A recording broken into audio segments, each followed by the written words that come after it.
Social మీడియాలో కొన్ని వీడియోలు చూస్తుంటే ఒళ్ళు గగురు పొడుస్తుంది. ఓ అంబులెన్స్లో గర్భిణి ఆమె కుటుంబ సభ్యులు ప్రయాణిస్తున్నారు. హఠాత్తుగా ఆ అంబులెన్స్ నుంచి మంటలు చెలరేగాయి. కొద్దిసేపటి తర్వాత ఆ మంటలకు అందులో ఉన్న ఆక్సిజన్ సిలిండర్ బాంబులా పేలిపోయింది. అప్పటికే అంబులెన్స్ డ్రైవర్ అప్రమత్తం కావడంతో నిండు గర్భిణితో పాటు ఆమె కుటుంబ సభ్యులు కిందకి దించి పక్కకు వెళ్ళిపోమన్నాడు. దీంతో అందరూ ప్రాణాలతో బతికి బయటపడ్డారు.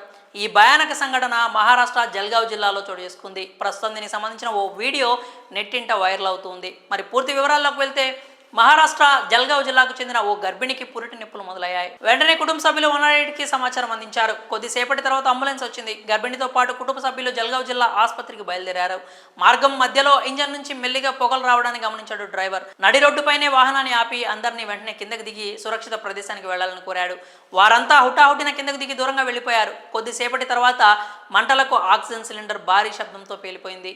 పేలుడు ధాటికి సమీపంలోని ఇళ్ల కిటికీ అద్దాలు ధ్వంసం అయ్యాయి. చూస్తుండగానే అంబులెన్స్ మంటల్లో కాలిపోయింది. అయితే ఈ సంఘటనను స్థానికులు వీడియో తీసి సోషల్ మీడియాలో పోస్ట్ చేయగా క్షణాల్లో వైరల్గా మారింది. ప్రమాదాన్ని ముందుగా పసిగట్టి నిండు గర్భిణితో సహా వారి కుటుంబాన్ని కాపాడిన డ్రైవర్ అన్నపై నెటిజన్లు ప్రశంసలు కురిపిస్తున్నారు.